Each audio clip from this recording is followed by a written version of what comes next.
Segunda sesión con el tema de violencia familiar y violencia de género, que estará a cargo de la doctora Sánchez Chiva, a quien le damos el pase para que pueda dar inicio a la sesión de hoy. Buenas noches, doctora Sánchez.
Hola, buenas noches, disculpe.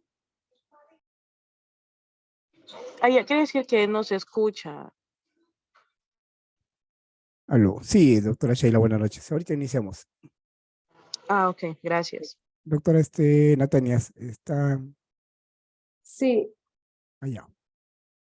ya, un momentito, disculpen. Así, Ahora sí. ahí, está cuadrando los PPT. no hay Sí, problema.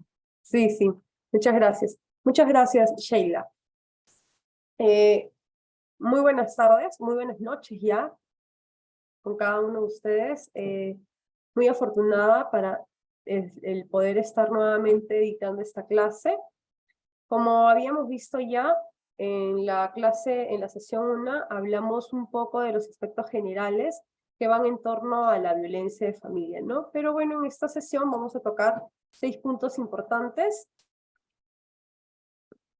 sobre la violencia. Primero vamos a ver la definición de la violencia, vamos a ver qué es la violencia familiar y cuáles son sus modalidades, la relación de la violencia entre las familias, definición de la violencia basada en el género, la violencia por origen sexual y perspectiva de género en la legislación peruana. Vamos, como les acaba de decir, vamos a tocar algunos conceptos que ya me imagino yo, ustedes lo saben, pero que es muy bueno recordarlos para que podamos aterrizar todas las ideas que vamos a tener, ¿no? El primer concepto va a ser el abuso. ¿Cuándo se va a dar el abuso? El abuso se va a dar en cualquier tipo de situación que haga que la mujer, o en este caso el varón, sienta que se están disminuyendo sus derechos, que se están vulnerando sus derechos, los derechos esenciales, ¿no? Entonces vamos a ver que este tipo de abuso va a ser una manifestación y que muchas veces vamos a encontrar que es una manifestación que se adapta a la cultura. Luego también vamos a ver que el abuso se puede dar en el ámbito económico. También nos dice que la ideología social actual hace que muchas veces este abuso que hay entre el hombre y la mujer se pueda quedar perfeccionado y pueda ser algo crónico, ¿no? Algo que pasa durante mucho tiempo. El ejemplo más claro de violencia familiar o de las personas que sufren esta violencia familiar se ve claramente en un círculo cercano, ¿no? Ya sea por los convivientes, por la pareja de esposos, entre padres e hijos, entre tíos, entre cuñados, siempre se va a ver en el ámbito más cercano. Entonces vamos a un poco ver qué es la violencia. En las últimas décadas, la violencia contra la mujer y el abuso sexual se ven cada vez más presentes e instalados en la sociedad. siendo que las niñas, niños y adolescentes, estadísticamente, y mujeres obviamente estadísticamente, son las personas más vulnerables. La violencia contra la mujer no es un episodio aislado que interrumpe en un ámbito del hogar, sino es una situación, como habíamos dicho, no es una situación que ya está albergada dentro de toda la historia de la mujer, de toda la historia de la sociedad, ¿no? Con características que implican altos niveles de riesgo y un profundo deterioro psicológico, sexual, en los miembros de la familia. ¿Cómo empiezan muchas veces estos tipos de violencia contra la mujer? Con control de llamadas, con gritos, con insultos, sigue con jalones, termina en cachetadas, en puñetes, en patadas, en una agresión física, ¿no? Hasta terminar con el feminicidio. La violencia en el Perú nos dice que la agresión no es solamente lo que se hace, sino también lo que se deja de hacer, siempre que con ello se maltrate a la pareja sometiendo o disminuyendo potencialmente como ser humano, ¿no? Principalmente se da en un 90% entre el hombre como agresor y la mujer como víctima, ¿no? La violencia es un problema social que tiene un gran impacto y que no solamente está basado en el género, sino que también atraviesa fronteras raciales, edades, religiosas y hasta fronteras en educación. ¿Qué es la violencia contra la mujer? Pues bueno, la violencia contra la mujer es cualquier acción o conducta que le cause muerte, daño, sufrimiento, abuso sexual, psicológico, por la condición de tal, es decir, por la sola condición de ser mujer, yo me veo afectada y veo vulnerado mis derechos y veo que hay una conducta que me hace daño, que me causa sufrimiento, ¿no? Eso en realidad es considerado la violencia contra la mujer, por el hecho, no por el hecho de ser una esposa, no por el hecho de ser un estudiante, no por el hecho de ser una profesional, sino por el simple hecho de ser mujer, ¿no? Se entiende por violencia contra la mujer, uno, la que se tenga lugar dentro de la familia o unidad doméstica en cualquier otra relación interpersonal, ya sea con el agresor, ya sea que el agresor comparta o haya compartido el mismo domicilio con la mujer. La segunda, la que tenga lugar en la comunidad, sea perpetrada por cualquier persona y comprende, entre otros, violencia, abuso sexual, tortura, trata de personas, prostitución forzosa, secuestro, acoso sexual, en lugares de trabajo, así como en instituciones educativas, establecimientos de salud o cualquier otro lugar. Y la última, la que sean perpetradas o toleradas por los agentes del Estado, ¿no? En este caso, muchas veces vamos a ver a agentes del Estado que no cumplen su función como deberían, ¿no? Y son ellos quienes ejercen este tipo de violencia. En la ley 3036-4 nos habla y nos define un poquito en el artículo 5 de manera bastante general, ¿no? ¿Qué es la violencia contra la mujer? Nos dice que es cualquier tipo de acción o conducta que le causa muerte, daño, sufrimiento físico, sexual, psicológico por su condición como tal. Es perpetrada dentro de la familia, dentro de la comunidad o por agentes del Estado. ¿Qué es la violencia contra los integrantes del grupo familiar?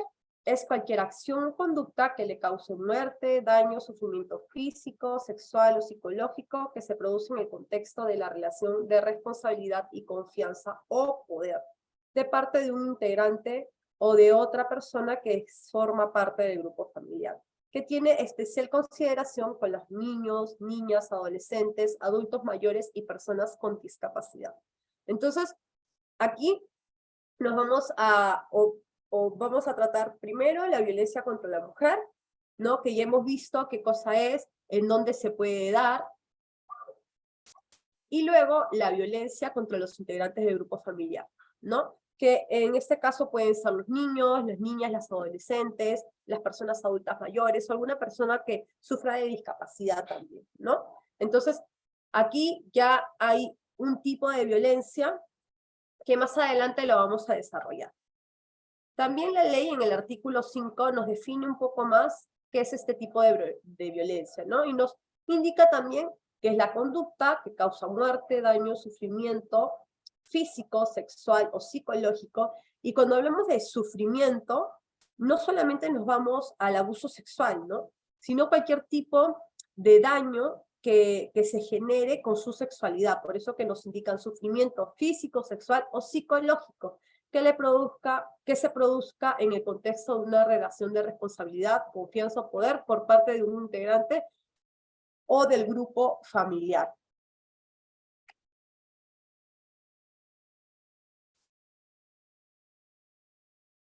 Los sujetos de protección, ¿quiénes son? Los sujetos de protección, los sujetos que la ley ampara, que la ley protege, ¿quiénes son? Las mujeres durante todo su ciclo de vida, y aquí tenemos que hacer un paréntesis, ¿no? Nos indican que esta ley y que el Estado busca proteger a las mujeres esencialmente durante todo su ciclo de vida. Nos ponen niñas, adolescentes, jóvenes, adultas mayores, pero yo me pregunto si es que yo como Estado quiero proteger a la mujer dentro de todo su ciclo de vida, y yo como mujer quiero que el Estado me proteja durante todo mi ciclo de vida, ¿qué hay con los que están en plena formación, que también están en un ciclo de vida porque se están formando? Yo no sé si los que están en formación en las úteras de las madres realmente están siendo protegidos, no están siendo protegidos, las nuevas leyes, las nuevas normas, ¿realmente quieren esa protección? Indistintamente porque no sabemos si es hombre o mujer, ¿no? Pero indistinto a eso, ¿estamos protegiendo realmente a la mujer durante todo su ciclo de vida? Eso es lo que nos tenemos que poner a pensar, ¿no? Luego, ¿quiénes más son los sujetos de protección? Cónyuges, excónyuges, convivientes, exconvivientes, padrastros, madrastras, o quienes tengan hijos o hijas en común, los cuales las o los ascendientes o descendientes por consanguinidad, adopción o por afinidad, parientes colaterales hasta el 4º grado de consanguinidad o adopción y 2º grado de afinidad, y quienes habiten en el mismo hogar siempre que no medie relación contractual o laboral al momento de producirse la violencia. ¿Por qué dice que, por qué nos da este párrafo, ¿no? Esta especificación? Siempre que no medie relación contractual o laboral, porque no vamos a estar frente a un caso de violencia familiar si es que yo tengo a mi empleada doméstica, ¿no? Es un contrato laboral que tengo con ella, y ella sufre algún tipo de maltrato por mi parte, ¿no? Ella no podrá ir a la comisaría y demandarme por maltrato familiar, ¿verdad? Sino que podrá demandarme sí porque, no sé, he causado algún daño, por lesiones, o podrá ir al Ministerio de Trabajo, pero no le compete ir a la comisaría a denunciarme por un delito contra el grupo de protección que acabamos de ver, ¿no? ¿Cuáles son las causas de la violencia basada en género? Una es la relación de poder. La siguiente es la cultura social. Las normas y reglas, la costumbre, la falta de educación, los roles. Este conjunto de cosas que he mencionado, va a hacer que haya, o va a hacer que puedan estar más expuestas las mujeres a sufrir violencia de género, ¿no? Porque si las normas y reglas de la sociedad no están claras y no son iguales para todos, entonces ya estamos viendo un menoscabo con respecto a los derechos de las mujeres. Igualmente, si la cultura social no respalda, no protege a la mujer en todos los aspectos de vida que tengan, laboral, social, en el aspecto familiar, entonces también se va a ver menguado esa parte, ¿no? Y las costumbres y los roles, ¿no? Muchas veces los roles que se nos han impuesto, ¿no? Por ejemplo, el tener hijos o el solamente ser madres, esos son tipos de roles que muchas veces se nos han impuesto y que hacen que en vez de que mengue esta realidad que hay entre el hombre y la mujer, lo único que hacen es cargar muchísimo más a la mujer para que ella pueda tener que cumplir muchos roles y al final no sentirse satisfecha. Y eso también es parte de un tipo de violencia que más adelante vamos a ver, ¿no? La violencia de género se caracteriza por que es un rasgo social más que individual, es decir, se da a nivel de la sociedad. se deriva de la desigualdad de poder entre el hombre y la mujer, es estructural e institucional. ¿Por qué nos dicen que es estructural e institucional? Porque muchas veces, que ya también lo vamos a ver ahora, se ha institucionalizado este tipo de abuso, ¿no? Este tipo de, bueno, tú tienes que antes había, ¿no? Es decir, tú, si es tu esposo y vienes y lo acusas de violación sexual, no, porque es tu esposo, ¿no? Y eso te lo decía el mismo policía y te decía, ¿cómo te voy a poner una denuncia si estás denunciando a tu esposo y es tu esposo y no te puede violar? Entonces, esas eran algunas características o algunos rasgos que se habían institucionalizado y que hacen o que hacían que la violencia de género se pudiera perpetuar, ¿no? Otros afectan a todas las mujeres, es apreciada y tolerada socialmente, ¿no? Imaginemos lo que pasa siempre, ¿no? Cuando una mujer está manejando su vehículo y pasa un hombre a toda velocidad y lo que dice, ay, tenías que ser mujer, ¿no? Y es más, muchas veces las mujeres también dicen lo mismo, ¿no? Uy, es que seguro que si hay algún choque o si alguien que está delante tuyo, el vehículo que está delante tuyo se demora mucho, y dices, ah, seguro que es mujer. Y es algo que se ha institucionalizado y es algo que, disculpe, es algo que se tolera y que es políticamente correcto, ¿no? Porque no escuchas que hayan personas que se quejen o digan, ah, no, te voy a denunciar o me ha faltado de respeto por decirme eso, ¿no? Sino que se ve que se ha normalizado ese tipo de costumbres, ese tipo de frases que hay, ¿no? Que es algo que ayuda a que la violencia de género pueda seguir existiendo en la sociedad. ¿Cuáles son los problemas que generan la violencia? Es decir, cuando hay violencia en el hogar, ¿qué va a pasar? Va a perturbar el bienestar individual y colectivo. Va a afectar la calidad de vida. ¿Por qué? Porque como parte de la violencia, no solamente es que, bueno, que me maltrate, tenga moretones o sufra algún tipo de lesión. No, para nada, sino que como parte de esta red de violencia, lo que voy a generar también va a ser problemas psicológicos, que muchas veces pueden generar en depresión, muchas veces en ansiedad, ¿no? Y cuando no las controlas adecuadamente, te puede llevar hasta la muerte, ¿no? Entonces, sí afecta tu calidad de vida, porque si no sufrieras ese tipo de violencia, entonces sería otro tu estilo de vida, ¿no? Limita el ejercicio de los derechos, genera un aumento de la demanda de servicios de emergencia, ¿no?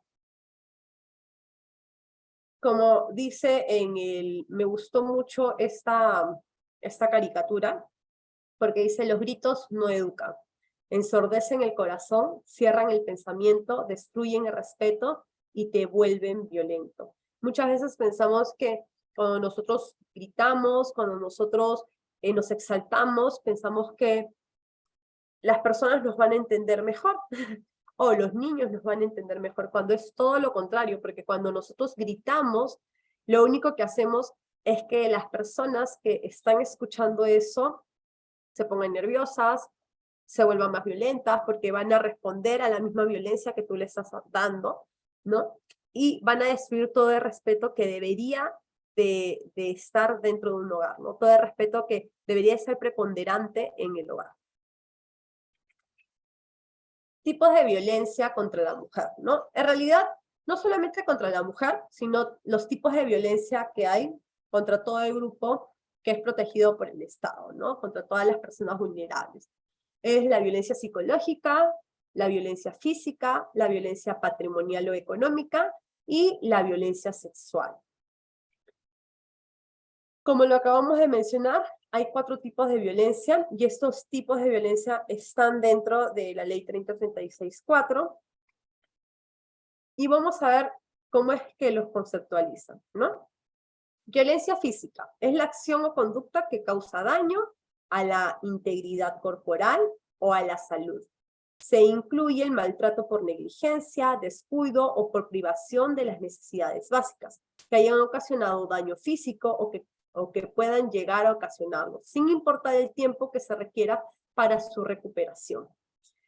Aquí no solamente hablamos de maltrato como tal, es decir, yo cojo la correa, o no sé, lo encierro a mi hijo, ¿no? O le tiro cachetadas. No, no solamente estamos hablando del maltrato físico como tal, de los golpes, sino también estamos hablando, que me gusta mucho, de la negligencia que puedan tener los padres, ¿no? Y esta negligencia es el descuido, ¿no? Que puede generar que el niño pierda la vida o que pueda generar que el niño pueda sufrir algún daño físico, ¿no? Porque si tú descuidas a tu hijo, si hay una negligencia por parte del padre o por parte del tutor del niño, ¿qué va a pasar? El niño se puede caer, el niño se puede romper la cabeza, el niño puede ser víctima de violación, puede ser víctima de muchas cosas, pero ¿eso por qué? Porque hay un tipo de negligencia. Entonces, esta violencia física abarca todo eso y me parece espectacular que pueda abarcar la negligencia también, porque era algo que en el código del niño, niña y adolescente no estaba plasmado como tal, no estaba tan específico, ¿no? Pero que ahora sí lo vemos en esta ley de protección. Entonces, el maltrato, como les decía, no solamente físico, sino también va a ser la negligencia que tengan los padres. Por ejemplo, muchos padres que vemos que llevan a sus hijos al trabajo, ¿no? Y trabajan en las calles, ¿no? Vendiendo cosas. Entonces, ahí también hay algún tipo de negligencia. ¿Por qué? Porque lo están dejando en exposición, en peligro de que venga un carro, lo atropelle, o los padres que dejan encerrados a sus hijos y se van a las fiestas, ¿no? Y muchas veces lo dejan sin el cuidado de una persona adulta ni nada por el estilo. Entonces, eso también es un tipo de maltrato. Y muchas veces nosotros no aterrizamos en eso, no vemos que el dejarlos, porque lo estamos dejando solos. No hay ningún adulto que pueda velar por la salud y el bienestar del niño. Entonces, por eso que hace poco, hace 2 semanas, vimos un incendio tan grande, ¿no? Donde el niño murió lamentablemente, pero ¿dónde estaban los padres? Había negligencia por parte de ellos porque se fueron a una fiesta y lo dejaron al niño solo, ¿no? Ni con el hermano mayor de edad, ni con la tía, ni con el abuelo, lo dejaron solo. Y encima lo encerraron, ¿no? Entonces el niño ni siquiera pudo salir de la vivienda, ¿por qué? Porque estaba encerrado. Y entonces eso sí es negligencia. O tal vez el otro caso del niño en el Agustino, que falleció porque los padres lo llevaron a una fiesta, estaban tomando y el niño se cayó encima de todas las cajas de cerveza, ¿no? Y el niño tenía meses de nacido y perdió la vida, ¿no? Y ahora los padres están siendo acusados por el delito contra el cuerpo, la vida y la salud, ¿no? Entonces, estos casos son casos de negligencia, que fácilmente el juez puede hasta quitarles la patria potestad, ¿no? Y llevarlo a un lugar donde el niño puede estar primero cuidado y luego pueda ser protegido, ¿no? Luego vemos la violencia psicológica, que es la acción o la conducta tendiente a controlar o a aislar a la persona contra su voluntad, a humillarla o a avergonzarla, y que pueden ocasionar daños psíquicos que es la afectación o la alteración de alguna de las funciones mentales o capacidad de la persona, producida por un hecho o un conjunto de situaciones de violencia que determina un menoscabo temporal o permanente, reversible o irreversible del funcionamiento integral previo, ¿no? Esto es antes, hace más o menos 15 años, ese tipo de violencia no era considerada, ¿no? Hace menos, hace 10 años, no era considerada ese tipo de violencia física, ¿verdad? Decían que no había por qué considerarla, que no había cómo estandarizar tampoco el tipo de violencia, cómo ver si realmente ella tenía una afectación violenta por los hechos que había sufrido justamente dentro de la formación familiar o había sido anterior a ello, ¿no? Entonces, hubieron muchas aristas, pero al final se concretó que sí existe un tipo de violencia psicológica y que sí hay una afectación grave en la conducta de las personas que la sufren, ¿no? Y como hemos indicado anteriormente, este tipo de violencia aísla a la persona en contra de su voluntad. ¿Qué más? Humilla, avergüenza, ¿no? Y nosotros tenemos mucho cuidado tal vez con nuestras parejas o con los adultos, ¿no? No, con un adulto yo no puedo humillarlo, yo no puedo hablarle soezmente, yo no puedo avergonzarlo enfrente de todos. Entonces, trato de ser lo más diplomático para poder llegar a un adulto y poderle decir las molestias que tengo sin la necesidad de ocasionar de humillarlo ni avergonzarlo. Pero eso pasa con nuestros hijos, pasan con sus niños, pasan con, ustedes lo ven en el colegio. Si la profesora hace eso, si la profesora trata de hablar lo mejor posible o de tratar de controlarse para que el niño no sea humillado ni avergonzado, porque ese es un tipo de violencia que muchas veces no nos hemos dado cuenta y es imprescindible en nuestra vida diaria, ¿no? Porque a tu hijo sí lo puedes gritar, y es más, hasta lo puedes avergonzar en frente de todos, pero decimos, no, eso no es violencia. Eso no es violencia psicológica, ¿no? Solo le estoy diciendo para que él aprenda. Pero hay modos de hacer que el niño pueda entenderte sin tener que avergonzarlo, sin tener que humillarlo en frente de otras personas, o sin tener que menoscabar su integridad, ¿no? Como niño. Y teniendo en cuenta que es una edad de formación, el niño no está comprendiendo efectivamente lo que le estás diciendo, sino que tú tienes que utilizar palabras que ellos puedan entenderte, que puedan saber qué es lo que están haciendo. Entonces, este tipo de violencia muchas veces sí es, reiterativamente es denunciada por parte de las mujeres, ¿no? Pero cuando se hace el test, cuando se lleva ante un especialista para ver realmente cuál es el grado, el más afectado es el niño. Porque en un hogar donde hay violencia física, definitivamente hay violencia psicológica. En un hogar donde hay violencia patrimonial, definitivamente también hay violencia psicológica. Entonces, se ha visto que el común denominador de todos los tipos de violencia siempre es la violencia psicológica, ¿no? La violencia económico-patrimonial. ¿Qué nos dice que cómo conceptualizan este tipo de violencia? Y es la acción o omisión que se dirige a ocasionar un menoscabo en los recursos económicos o patrimoniales de cualquier persona a través de la perturbación de la posesión o tenencia de la propiedad de sus bienes, o a través de la pérdida sustancial o la destrucción, retención o apropiación indebida de los objetos, instrumentos de trabajo, documentos personales, bienes, valores y derechos patrimoniales. Otro es la limitación de los recursos económicos destinados a satisfacer sus necesidades o privación de los medios indispensables para vivir una vida digna, así como la elevación del cumplimiento de sus obligaciones alimentarias.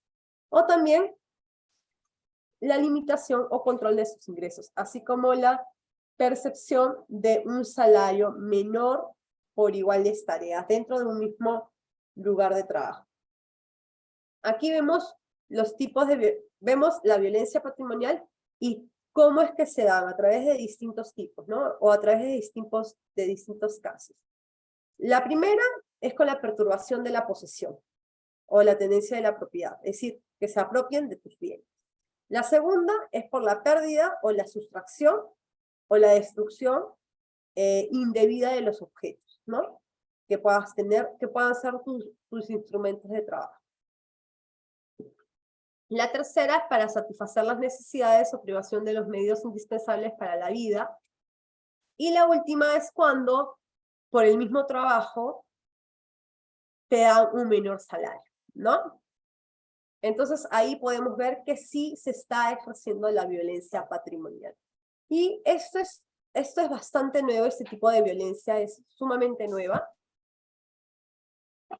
que no solamente se ha quedado en el ámbito laboral, en el ámbito de derecho penal, sino también ha ido al ámbito de familia, especialmente en el ámbito de pensiones. ¿Por qué? Porque ahora también se denuncia por violencia económica cuando la pareja no está cumpliendo con entregar las pensiones. Porque como nos indican aquí, es la limitación de los recursos económicos destinados a satisfacer sus necesidades o privación de los medios indispensables para una vida digna. Entonces, yo, como padre, al no pagar mi pensión alimenticia, estoy limitando los recursos económicos, los cuales ayudan y son indispensables para que el niño o la esposa viva una vida digna, ¿no? Entonces, este tipo de violencia se ha visto ampliada en muchos otros ámbitos del derecho, ¿no? La violencia sexual son acciones de naturaleza sexual que se cometen contra una persona sin su consentimiento o bajo coacción. Incluyen actos que no involucran penetración o contacto físico alguno. Asimismo, se consideran tales la exposición a material pornográfico que vulnere el derecho de las personas a decidir voluntariamente acerca de su vida sexual o reproductiva, a través de amenazas, coerción, uso de la fuerza o intimidación. Entonces, la violencia sexual no solamente es el acto de naturaleza sexual que tiene contenido de penetración, ¿no? Sino que así no haya penetración, igual estamos ante un tipo de violencia sexual. Y no solamente eso, sino que la exposición a pornografía también es considerado un tipo de violencia sexual, ¿no? Que más adelante lo vamos a ver un poco más a fondo, ¿no? ¿Qué es la violencia sexual? La violencia sexual es el abuso basado en el género, según se establece en la Declaración para erradicar todas las formas de discriminación contra la mujer, y es frecuentemente perpetrada por un varón en el que la mujer confía y de quien espera protección, como el padre, el tío, el esposo, alguna autoridad, etc. Sin embargo, esta violencia también es llevada a cabo por desconocidos en diferentes circunstancias. La Organización Mundial de Salud define la violencia sexual como todo acto sexual, la tentativa de consumar un acto sexual, los comentarios o insinuaciones sexuales no deseados o las acciones para comercializar, utilizar cualquier otro modo la sexualidad de una persona mediante coacción por otra persona, independientemente de la relación de la que tenga la víctima con el victimario, ¿no? En cualquier ámbito, incluido el hogar o el trabajo. La violencia sexual implica el uso de la fuerza física, la coerción o la intimidación psicológica para hacer que una persona lleve a cabo un acto sexual o otro comportamiento sexual indeseado, ¿no? Entonces aquí estamos entrando a todo el ámbito. No solamente implica el abuso sexual como tal, sino también los actos de coacción o intimidación para que la mujer o el niño o adolescente puedan llevar a cabo comportamientos sexuales indeseados. La violencia sexual,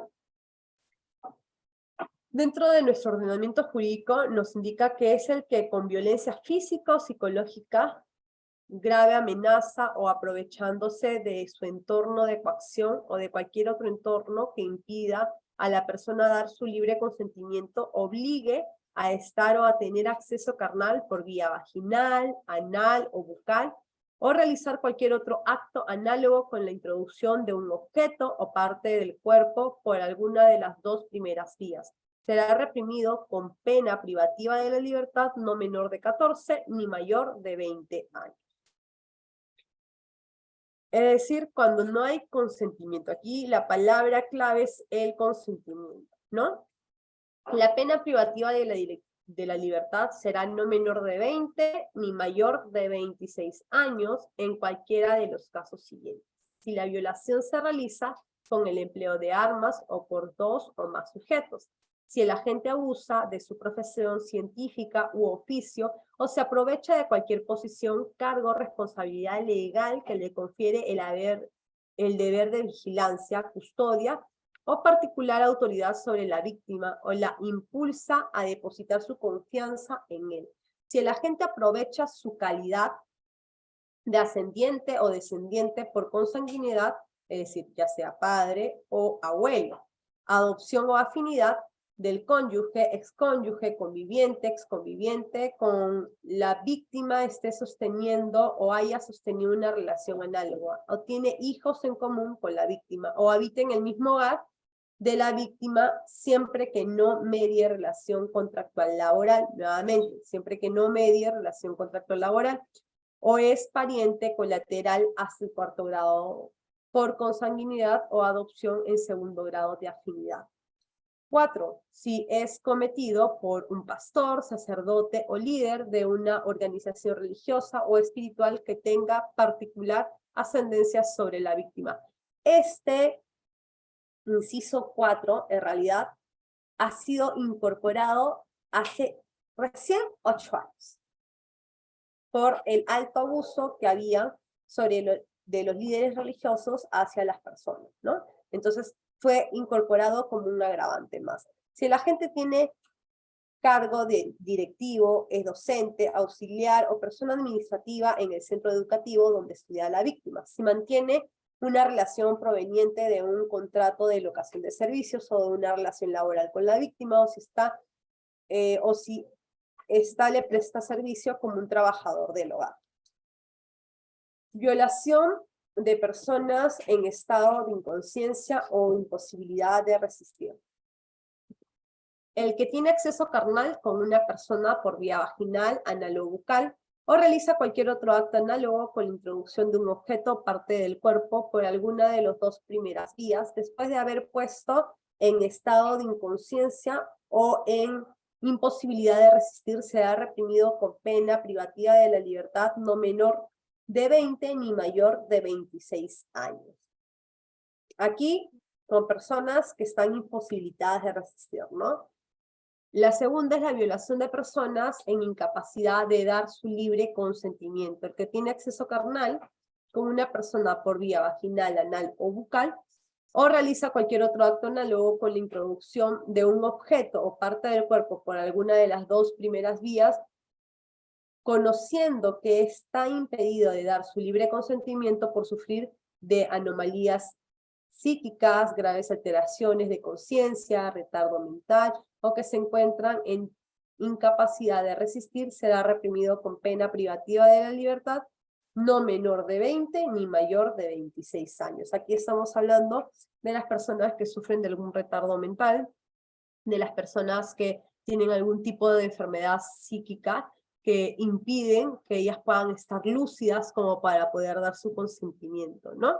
Entonces, aquí hay un tipo más de agravante, como se podría indicar, para las personas que están inmiscuidas o que están dentro de este conjunto. Violencia sexual con menores de edad. El que tiene acceso carnal por vía vaginal, anal o bucal, o realiza cualquier otro acto análogo con la introducción de un objeto o parte del cuerpo de algunos de las dos primeras vías con un menor de 14 años. Será reprimido con pena de la libertad, que sería muy bueno, ¿no? Con cadena perpetua. Sería demasiado bueno, pero aún no hemos llegado a eso. Son los 25 años, que es considerada en el Perú, ¿no? La cadena perpetua. Los 25 años y luego vuelve nuevamente a revisión su caso a ver si sale o sigue pagando culpas. La violencia de personas en incapacidad de dar su libre consentimiento, igual nos dice que es todo tipo de acceso carnal por las distintas vías, ¿no? Conociendo que está impedido de dar su libertad consentimiento por sufrir de anomalías o alteraciones de la conciencia, ¿no?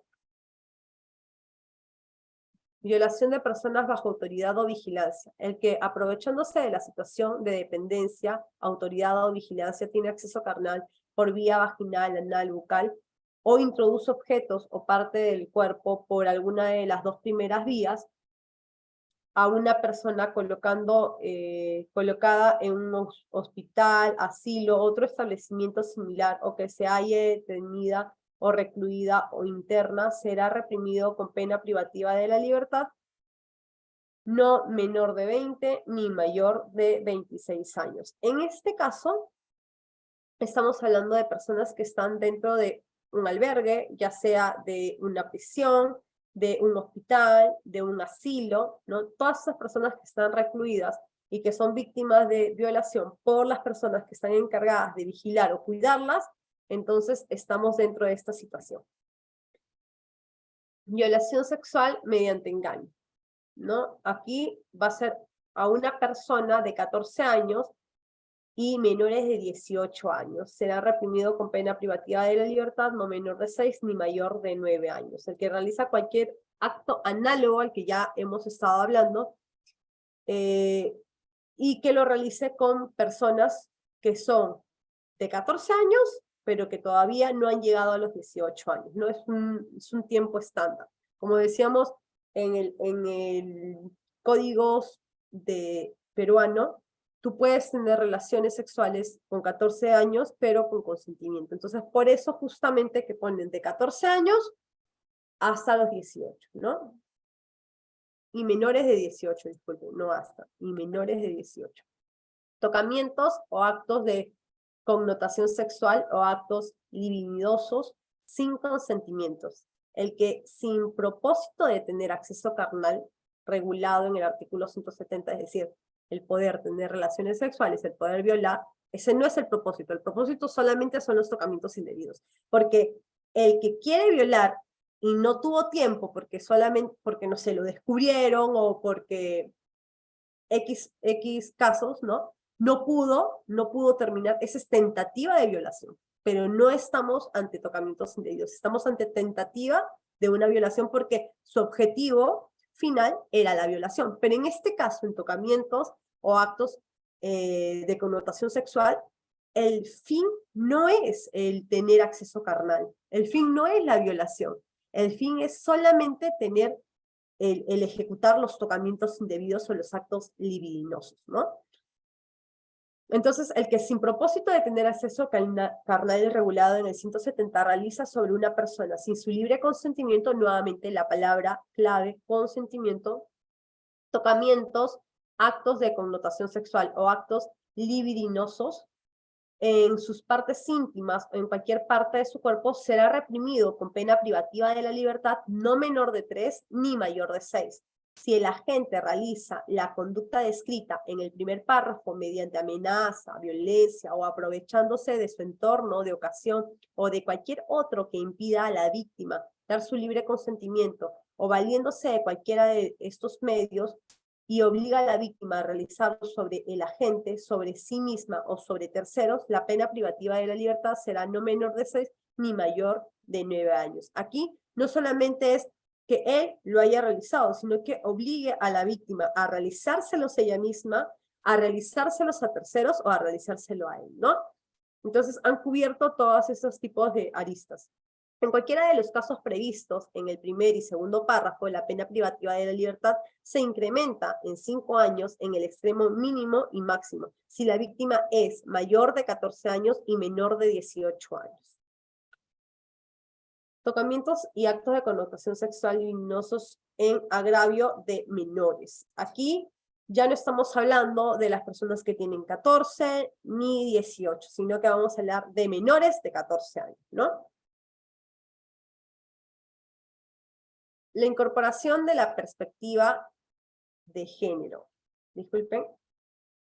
Entonces, aquí cerramos con lo que es los tipos de violencia y los tipos de violencia sexual, ¿no? Entonces, ahora vamos a ir con la incorporación de la perspectiva de género en las decisiones judiciales. ¿Por qué será tan importante esos enfoques?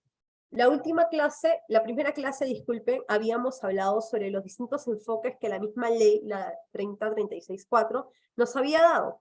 Y entre ellos estaba el enfoque de género, que habíamos dicho que era uno de los enfoques principales y preponderantes en toda esta ley. Y entonces nosotros vamos a evaluar y vamos a indicar por qué es importante que se incorpore esta perspectiva de género en las decisiones judiciales, ya sea como jurisprudencia o ya sea solamente en una sentencia como tal. Si no se incorpora la perspectiva de género en la toma de decisiones judiciales, seguiremos fracasando en la lucha por la igualdad real de la mujer, ya que no basta contar con legislaciones supranacionales, es decir, los convenios internacionales, ¿no? Y nacionales de última generación, si a la hora de aplicar se ignora la perspectiva de género y se sustancia el proceso con mecanismos procesales que en cualquier proceso se puede dar, y solamente se juzga olvidando o dejando atrás la cuestión de género. Es decir, es necesario juzgar teniendo en cuenta la cuestión de género. Y nosotros habíamos hablado un poco de eso la clase pasada, y habíamos dicho esencialmente que las cuestiones de género, el enfoque de género, es poner en el mismo pedestal tanto al hombre como a la mujer. Es tener el mismo criterio para el hombre y para la mujer, dejándonos de los rasgos o los sesgos que tenemos sociales, ¿no? Entonces, eso es lo que busca la perspectiva de género, el enfoque de género, ¿no? Que tanto la mujer como el hombre puedan tener los mismos derechos, las mismas obligaciones, y puedan ser juzgados de la misma manera. Entonces, aquí nos indican que nosotros sí tenemos que utilizar esta perspectiva a la hora de juzgar. Por ejemplo, si al tiempo de juzgar una situación de violencia sexual contra la mujer que perdura durante 6 años, el tribunal considera que la mujer que no denunció consintió la violencia, ignorando las especiales características de la víctima de violencia, va a dictar un pronunciamiento injusto que demuestra que las leyes no bastan a la hora de juzgar sin una adecuada preparación en género del operador de derecho. Pero no solo la decisión va a ser injusta en el caso en concreto, sino que va a colaborar a aumentar la violencia, porque esa inefectividad judicial discriminatoria crea el ambiente que facilita la violencia doméstica. Al no existir evidencias socialmente percibidas de la voluntad, entonces el Estado no va a tener esa representación que debería. ¿Para qué? Para poder proteger realmente a la mujer en el caso que se evidencie que ha sido víctima, ¿no? ¿Y por qué decimos esto? Porque muchas veces pasaba como les indiqué anteriormente, ¿no? Ariana, ¿tienes alguna pregunta? ¿No? Ok. Ok, pensé que estabas hablando. Hola, Ariana. Si tienes alguna pregunta, alzas la mano nada más y gustosamente te la respondo. Pero bueno, continuamos entonces. Decíamos que si no se juzga con perspectiva de género, como hemos hablado hace un momento, lamentablemente lo que va a pasar es que al transcurrir los años, si una mujer no denunció ser víctima constante de violencia, van a decir, no, pero tú lo permitiste, ¿no? Y era algo que pasaba antiguamente, que una mujer podía llegar y podía denunciar, pero luego regresaba con el esposo y luego nuevamente denunciaba y decía, no, ya no, porque tú denunciaste, pero seguiste con él, ¿no? Pero tendrían que haber una evaluación de eso, es decir, no solamente sentenciar o juzgar por el solo hecho de que la conducta es reiterativa, sino poder evaluar si realmente la persona ha sido afectada psicológicamente, qué otras aristas tiene para que ya haya podido regresar con la persona que ha sido su agresor, ¿no?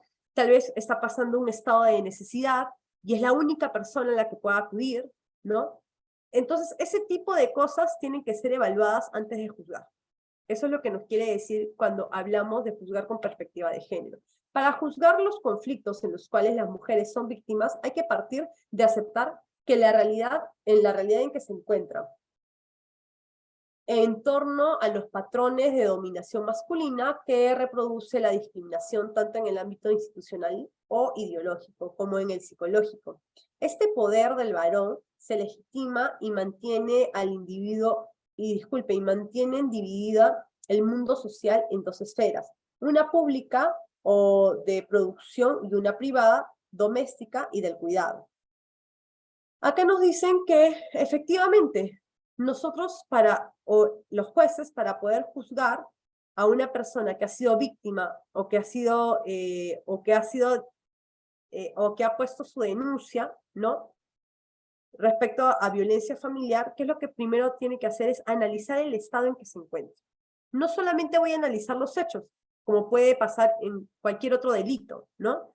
Y si se concretaron los hechos, no. Yo voy a tener que analizar primero el estado en que se encuentra y todo lo que gira alrededor de ella, es decir, el estado de necesidad, el estado social, el estado psicológico en el que ella se encuentra y que ha dado pie o que ha generado todo esto, ¿no? El concepto de género se empezó a utilizar desde 1960, pero cobra mayor relevancia en las negociaciones y documentos de Naciones Unidas durante las últimas etapas de la preparación de la Cuarta Conferencia Mundial de la Mujer en 1995. Y ciertamente fue motivo de intensas y difíciles negociaciones para lograr que se aceptara su inclusión en la declaración y en la plataforma de las acciones de Beijing. Esto es 15 años después de que la convención fuera adoptada por la Asamblea General y abierta a la firma de los estados. Acerca del concepto de género, hay que tener en cuenta que mientras el término sexo identifica las diferencias biológicas y constitutivas de la mujer y el hombre, género se entiende como el conjunto de características específicas culturales que se identifican o que van relacionadas al comportamiento social de la mujer y del hombre en relación entre ellos. Por tanto, el género no se refiere simplemente a mujeres o varones, sino la relación entre ellos y de la manera en que se han construido socialmente. Entonces sí sabemos que cuando hablamos de sexo nos identificamos con los dos tipos de sexos que hay, por los genitales que llevan cada una de las personas, pero aquí el género no solamente tiene que ver con el sexo, sino que es todo lo que está en su entorno. Errores comunes respecto al género. Para cumplir con el propósito de lograr juzgar con perspectiva de género, hay que evitar caer en algunos errores comunes, como son identificar la palabra género explícita o implícitamente como símbolo de mujer. Entender que la perspectiva de género es la problemática de la mujer, cuando en realidad es la relación entre el hombre y la mujer. Considerar que se remuevan los patrones culturales, invitando a las mujeres a las reuniones o a la información o a capacitarlas, ¿no? Sin que se produzcan transformaciones ni cambios en la realidad. No nos vale de nada crear ambientes de capacitación de mujeres respecto a esto cuando en realidad no hay políticas de Estado que nos ayuden a poner en la realidad todo lo que hemos aprendido, ¿no? Estimar que trabajar con una perspectiva de género es una actividad laboral, sin realizar cambios en la vida privada y personal.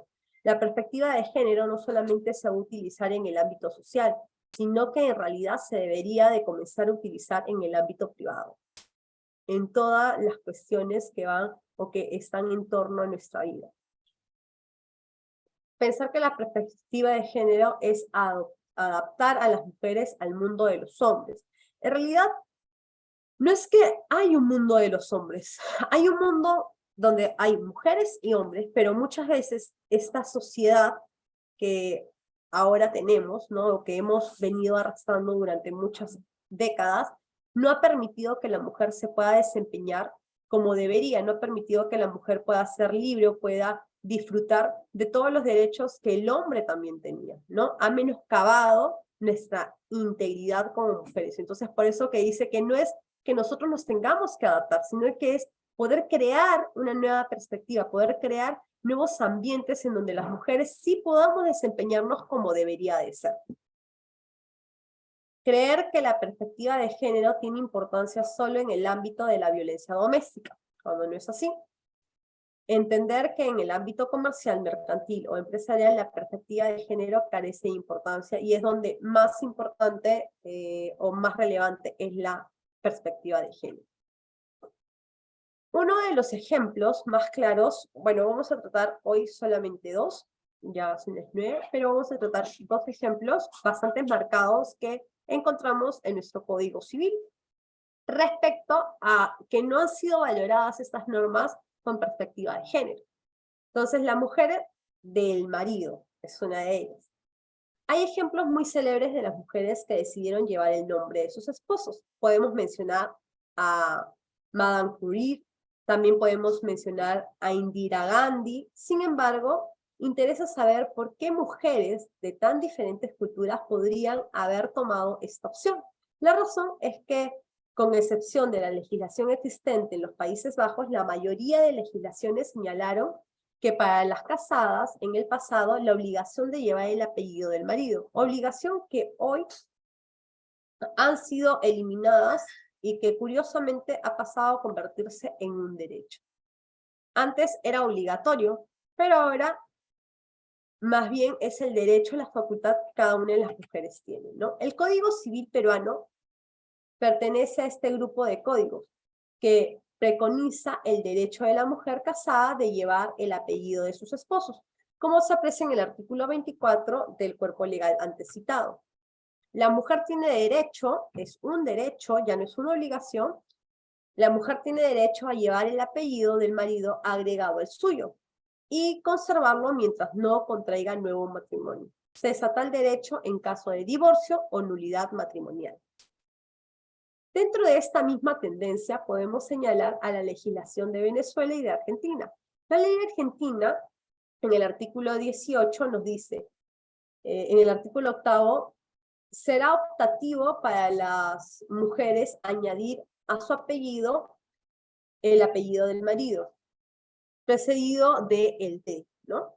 El artículo 137 del Código Civil venezolano tiene una frase que merece resaltarse sobre otras. El artículo 37 indica que la mujer casada podrá usar el apellido del marido y que este derecho subsiste aún después de la disolución del matrimonio por causa de muerte. Es decir, si el marido murió, igual yo puedo seguir llevando su apellido, ¿no? Siempre que la mujer no contraiga nuevas nupcias, pero agrega que la negativa de la mujer casada a usar el apellido del marido no se considera. Es decir, si yo quiero no utilizar el apellido del marido, no está dentro de estas consideraciones. En ningún caso, como falta de los deberes de la ley impone por efecto del matrimonio. Esta última indicación resulta sintomática y tal vez se encuentre su razón de ser en que antiguamente, como ya se ha indicado, esto no era un derecho, sino un deber. Ello se aprecia del texto de las antiguas legislaciones europeas. El antiguo texto del artículo 1355 del Código Civil alemán señala que la mujer recibe el nombre de la familia del marido, y el artículo 1377 de este mismo cuerpo legal indicaba que la mujer divorciada conserva el nombre hasta que se case, ¿no? Nuevamente. El antiguo Código Civil italiano señala en su artículo 144 que el marido era el jefe de la familia, correspondiendo a la mujer seguir la condición civil de éste, asumir su apellido y acompañarlo donde quiera que él considere oportuno fijar su residencia. Es decir, que tampoco podíamos, como mujeres, fijar una residencia si es que primero no lo aprobaba el marido, ¿no? Miren cuántas restricciones. La ley de mayo de 1975 cambió esta situación, igualando los derechos entre los cónyuges y otorgando a la mujer el derecho al uso del apellido del marido. Sin embargo, en muchos casos la fuerza de la costumbre ha hecho que no necesariamente sea optativo de la mujer, sino que con frecuencia terceras personas denominan a las mujeres apelando al apellido del casado, ¿no? Que pasa usualmente en el colegio. Cuando vas a recoger a tu niño y indican que eres la señora de, ¿no? La señora de Aguirre, la señora utilizando el apellido del esposo. Ahora bien, dentro de este contexto, el hecho de que las mujeres no opten por usar el apellido de su esposo suele llamar la atención, a tal punto que en el caso de la legislación venezolana, el legislador ha creído conveniente indicar que no se considerará falta a los deberes de la ley imponer por afecto del matrimonio el no usar el apellido del esposo.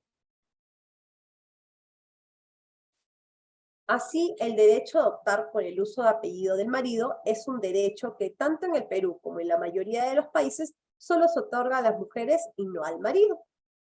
No consideramos, como pretende señalar Aramburu Menchaca, que en el Perú el hombre no podría llevar el apellido de su esposa, si lo quisiera, por el hecho de que la ley no lo prohíbe, y apelando a la igualdad de sexo que nos da la Constitución, se podría dar. La verdad es que en el Perú solo la mujer puede llevar por causa del matrimonio el apellido del marido. Por lo demás, es claro que el hombre está compuesto del prenombre, que el nombre está compuesto del prenombre y del primer apellido del padre. y el primero de la madre, no existiendo la posibilidad de añadir a este ningún tipo de fórmula para añadir otro apellido, por el simple hecho de no mediar prohibición expresa, salvo los casos en los que expresamente así lo prevé la ley. En tal sentido, podríamos criticar el hecho de que la mayoría de las legislaciones se encuentran influidas en el prejuicio de que solo la mujer y no el hombre podría interesarle optar por el apellido de su cónyuge. Pero además, y lo que denota mayor gravedad, es que de hecho se aprecia una diferencia de trato menoscabando al hombre, que no está justificada. Y en este caso, no estamos hablando de un menoscabo para la mujer, sino un menoscabo para el varón, que no está justificado en ninguna necesidad real, por lo que el principio de que el marido y la mujer tienen el mismo derecho dentro del matrimonio aquí no se cumple, ya que se le está otorgando mayores derechos a la mujer que al hombre, porque me están dando un derecho adicional, que es el derecho de poder utilizar el nombre o el apellido de mi esposo, cuando a mi esposo no le dan el mismo derecho, que es el poder utilizar mi apellido.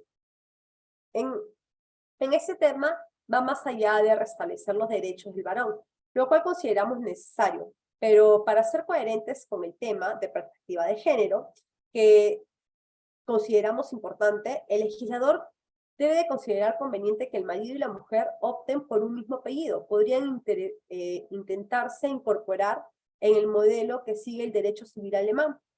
Así lo dice en el artículo 1355, en donde señala que la pareja puede tener un apellido colectivo, el que debe registrarse en los registros civiles de la jurisdicción donde se celebre el matrimonio, indicando que puede optar por llevar el apellido del esposo o de la esposa.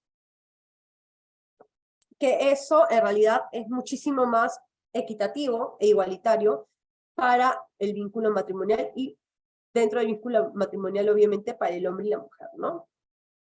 Edades para contraer matrimonio. Eso es otra de las aristas donde vemos que no hay igualdad dentro de la legislación, ¿no? Otro tema que llama poderosamente la atención es el relativo a la edad para contraer matrimonio. En el derecho se considera con especial atención el interés en el matrimonio de aquellas personas que se encuentran privadas del ejercicio pleno de sus derechos civiles. En tal sentido se entiende que son objeto de protección. Según Cornejo Sánchez, Chávez señala que al estudiar las condiciones naturales de la aptitud para el matrimonio, quedó establecido que según nuestro código, la pubertad legal comienza a los 18 años, pero que en el caso especial es posible que el matrimonio del varón mayor de 16 y la mujer que haya cumplido 14, es decir, que estableció que a la mujer una disposición natural para el matrimonio, más precoz que la del varón. En el artículo 46 y 241 del Código Civil Peruano establece, el artículo 46 nos indica la incapacidad de las personas mayores de 16 años cesa por matrimonio o por obtener título oficial que les autorice para ejercer una profesión u oficio. Tratándose de la mujer mayores de 14, cesa también por matrimonio. Es decir, que al hombre le dan la posibilidad, ¿no?, de que se pueda casar y puedan tener estos derechos a partir de los 16, pero a las mujeres le computan una edad muchísimo menor. La capacidad adquirida por el matrimonio no se pierde por la terminación de este. En el artículo 241 nos dice, no pueden contraer matrimonio los impúberes. El juez puede dispensar este impedimento por motivos graves, siempre que el varón tenga 16 años cumplidos y la mujer 14 años. Es decir, que sí puede haber puede el juez dispensar, ¿no?, este impedimento legal solamente si el varón tiene 16 años y la mujer 14. No si ambos tuvieran 16, no, sino que se le pone a la mujer una edad menor. Estas mismas edades se repiten en el código venezolano, boliviano e italiano. En el artículo 46 del Código venezolano, nos señala, no puede contraer válidamente matrimonio la mujer que haya cumplido 14 años de edad, ni el varón que haya cumplido 16 años. El artículo 44 de familia boliviano señala, el varón antes de los 16 años cumplidos y la mujer antes de los 14 años cumplidos no pueden contraer nupcias. pero después de los 14 sí. El artículo 84 del Código Civil italiano señala, no pueden contraer matrimonio el hombre que no haya cumplido 16 años y la mujer que no haya cumplido 14 años. 2 años de diferencia. En cambio, otros códigos como el argentino, el brasileño, el alemán, el japonés han fijado una edad mayor que las antes mencionadas. Por ejemplo, el brasileño en el artículo 183 nos indica, no pueden contraer matrimonio las mujeres de 16 y los hombres de 18. El código japonés, en el artículo 731, el hombre no puede contraer matrimonio hasta cumplidos los 18 años y las mujeres hasta los 16. Igual, siempre hay 2 años de diferencia, como pueden darse cuenta. Luego, en el Código Civil argentino, en el artículo 166, son impedimentos para contraer matrimonio el tener una mujer menor de 16 años y el varón menor de 18. En el artículo 1303 del Código alemán señala que no está permitido que el hombre antes de llegar a la mayoría de edad y la mujer antes de los 16 años puedan contraer nupcias. Otras legislaciones como la uruguaya han reducido las edades del mismo modo. La legislación italiana también permite la reducción de edades, pero solo por excepción. En el artículo 91 del Código Civil Uruguay nos indican, son impedimentos para el matrimonio la falta de edad requerida por las leyes de la República. Esto es, 14 años cumplidos para el varón y 12 años, es decir, niñas. En realidad es bastante sorprendente que en Uruguay hayan ese tipo de aprobaciones, ¿no? Niños que recién están entrando a la etapa de la adolescencia puedan casarse, ¿no? No solamente las niñas de 12, sino también los niños de 14 años que están en plena adolescencia tienen la posibilidad de casarse. Entonces, ahí yo creo que hay una exageración por parte del legislador porque no están velando por el interés superior del niño, ¿no? Del niño y la niña.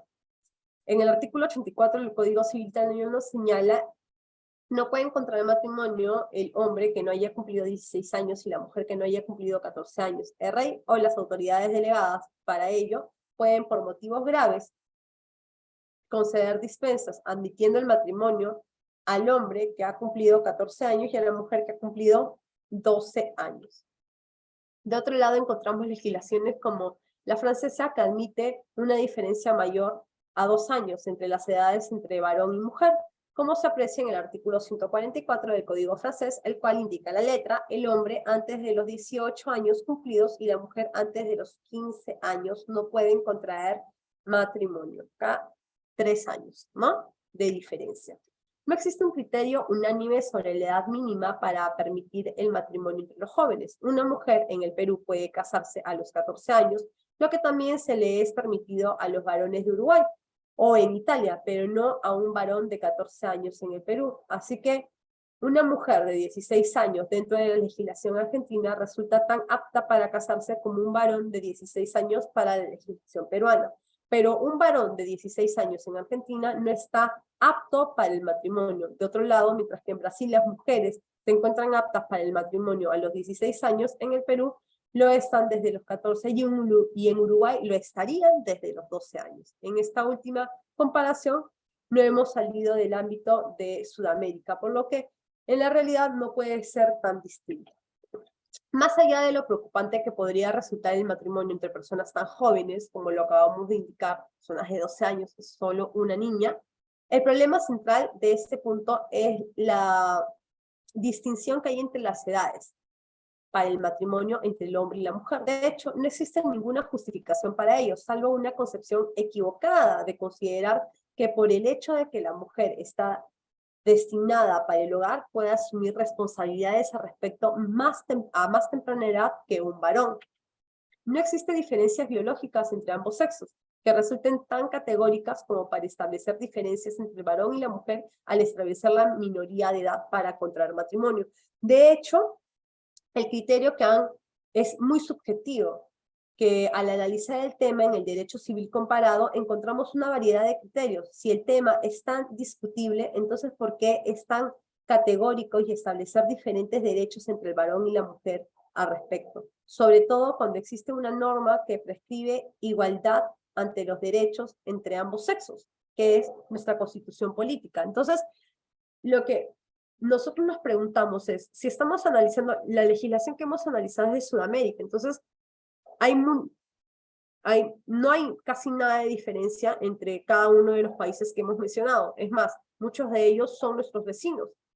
Pero sí hay una diferencia entre las edades que se dan. Y si fuera un aspecto biológico que realmente justifique el poner a una mujer menor a casarse que a un varón, entonces sería un aspecto igual para todos los países. Entonces habría biológicamente o científicamente comprobada la justificación y podría haber una base estándar para que las mujeres se pudieran casar y una base estándar para que el hombre se pudiera casar. Sin embargo, no existe eso, porque la justificación es netamente social, no es una justificación científica que se pueda comprobar en las características biológicas de las personas, del hombre y de la mujer, sino simplemente es una característica social que se ha impuesto a la mujer, que la mujer, por el solo hecho de ser mujer, ya está preparada para las actividades del hogar. Entonces, por eso, desde muy temprana edad, ya puede asumir este reto, cuando no debería de ser así. El Código Civil colombiano establece en el artículo 116, las personas mayores de 18 pueden contraer matrimonio libremente. El artículo 117 nos indican los menores de edad expresada no pueden contraer matrimonio sin el permiso expreso por escrito de sus padres legítimos o naturales. El Código Civil ecuatoriano señala en el artículo 83, los que no hubiesen cumplido 18 años de edad no podrán casarse sin el consentimiento expreso de quien ejerza la patria potestad y a falta de tal persona a los ascendientes o de grados más próximos. Por ejemplo, en estas dos legislaciones no se pone o no se identifica una edad distinta para el hombre o para la mujer, solamente se indica que no se van a poder casar cuando no hayan cumplido los 18 años de edad. En el Código Civil chileno, en el artículo 107, nos indica los que no hubieran cumplido 18 años no podrán casarse sin el consentimiento expreso de sus padres legítimos, a falta del padre legítimo, el de la madre legítima, o a falta de ambos, el de ascendiente o descendiente legítimo del grado más próximo. El Código Civil español merece una mención aparte, pues en el artículo 46 señala que no pueden contraer matrimonio los menores de edad no emancipados. Sin embargo, en el artículo 48 señala que pueden existir dispensas para los cuales indica el juez de primera instancia podrá dispensar con justa causa instancia de las partes los impedimentos de grados terceros entre colaterales y de edades a partir de los 14 años.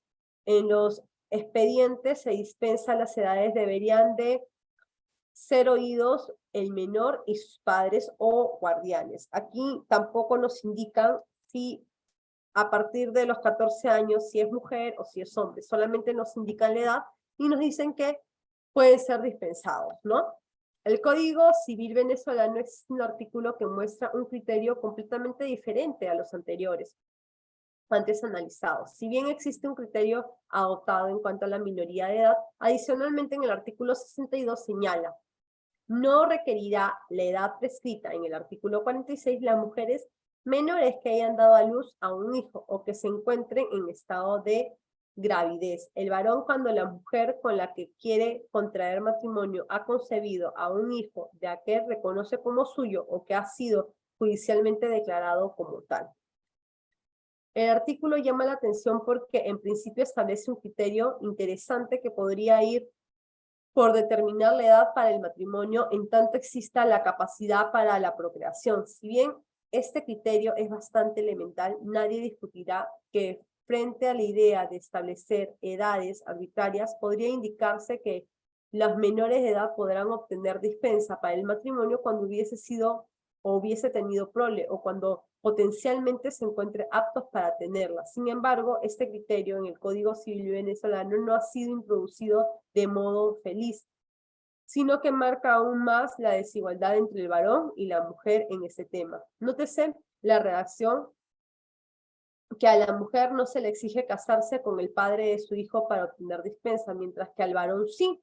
De ello se concluye que este aspecto no se reconoce al varón los mismos derechos que a la mujer en cuanto a la posibilidad de contraer matrimonio en la minoría de edad. Es decir, si el hombre no hubiese reconocido a su hijo, o el hijo que la mujer tiene no fuese de él, entonces él no se podría casar si es que no tuviera la mayoría de edad. Solamente la mujer podría hacer eso. En conclusión, una política pública de enfoque basado en los derechos humanos es aquella que tiene por finalidad asegurar la efectiva vigencia de los derechos humanos a través de las estrategias, métodos, procedimientos, eficacia y que resulten compatibles con el contenido jurídicamente protegido. La perspectiva de género implica reconocer la relación de poder que hay entre el hombre y la mujer, que está relacionado o han sido constituidos socialmente e históricamente, y que están presentes en todos los espacios sociales que se han articulado en otras relaciones como la raza, edad, entre otras. La violencia sexual es un abuso basado en el género, según se establece en la Declaración para la Erradicación de todas las formas de discriminación contra la mujer, y es frecuentemente perpetrada por el varón hacia la mujer, ¿no? Sin embargo, esta violencia también es llevada a cabo por desconocidos en diferentes circunstancias. Eso es todo por hoy. No sé si alguien tiene algún tipo de pregunta o alguna acotación que quieran hacer a la sesión del día de hoy.